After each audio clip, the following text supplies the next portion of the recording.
Assalamualaikum warahmatullahi wabarakatuh. Terima kasih atas kesempatannya.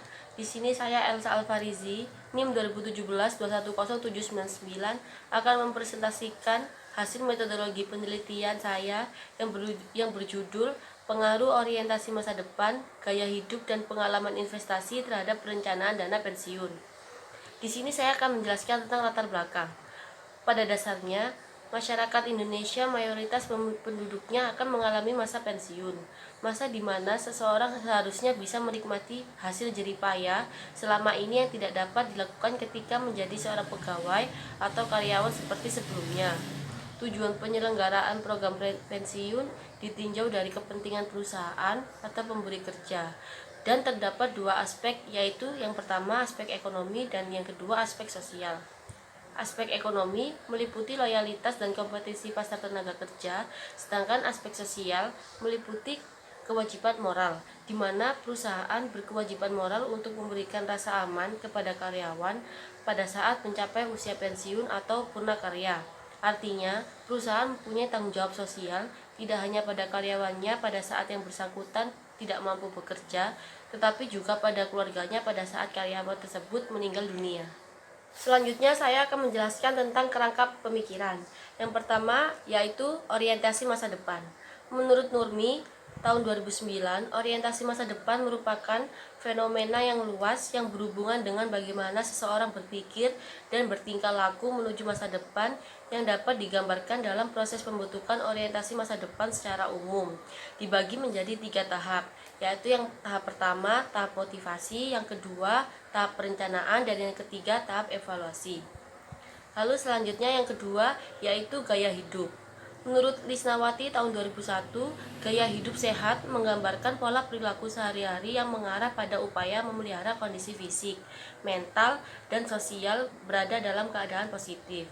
Gaya hidup sehat meliputi kebiasaan tidur, makan, pengendalian berat badan, tidak merokok atau minum minuman beralkohol, berolahraga secara teratur, dan terampil dalam mengelola stres yang dialami.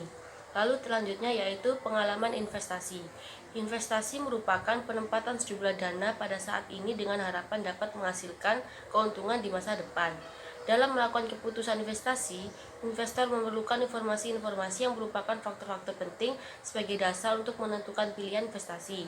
Dari informasi yang ada, kemudian membentuk suatu model pengambilan keputusan yang berupa kriteria penilaian investasi untuk memungkinkan investor lebih memilih investasi terbaik di antara alternatif investasi yang tersedia.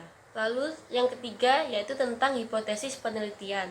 Dalam hipotesis penelitian ini, H1 orientasi masa depan, gaya hidup, dan pengalaman investasi secara bersama-sama mempengaruhi perencanaan dana pensiun.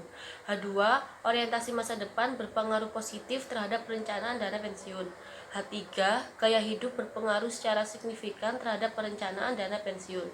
Dan H4 pengalaman investasi berpengaruh signifikan terhadap perencanaan dana pensiun. Selanjutnya, indikator penelitian. Yang pertama yaitu indikator perencanaan.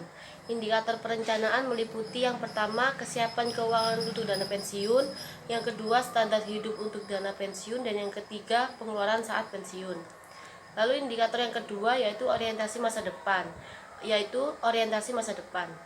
Dan yang ketiga indikator gaya hidup.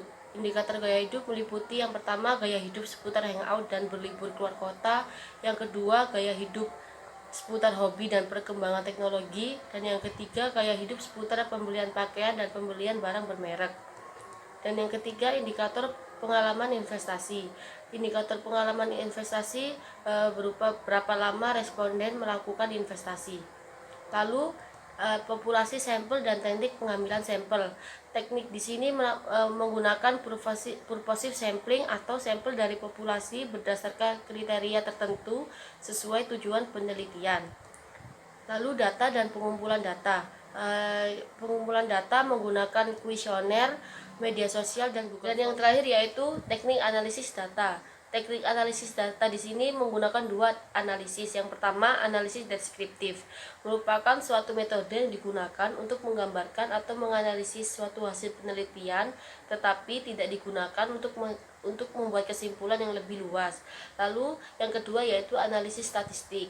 Analisis Analisis statistik adalah analisis regresi linear berganda atau multiple linear regression analysis atau MLA. Analisis ini digunakan untuk mendukung analisis deskriptif supaya memperoleh hasil yang baik, serta untuk menyimpulkan suatu kondisi secara umum berdasarkan sampel yang digunakan. Sekian presentasi dari saya. Wassalamualaikum warahmatullahi wabarakatuh.